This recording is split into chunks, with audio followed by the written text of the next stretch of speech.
মানুষ কম মোটামুটি, কিন্তু বয়ান লম্বা হয়েছে, ঠিক কিনা বলেন? মানুষ কম হইলে বয়ান শর্ট করা কিছু মৌলবী আছে, আমি এরকম না। হযরত শহীদ ইসমাইল শহীদ বলেন সুবহানাল্লাহ, তিনি বিরাট বক্তা ছিলেন, শরীয়তের বিভিন্ন বিষয় বয়ান করতেন, লম্বা বয়ান। এক মাহফিল আমাদের লাখ লাখ লোক বয়ান করছেন, পরে যখন যাইতেছেন মাহফিল ভাঙে গেছে, মানুষও যায় উনিও যান।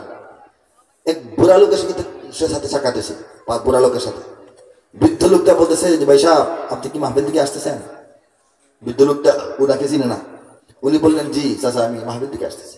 মাহফিল ভাঙে গেছে? ভাঙে গেছে। ইসমাইল শহীদ সাহেব বয়ান করে ফেলছে? করে ফেলছে।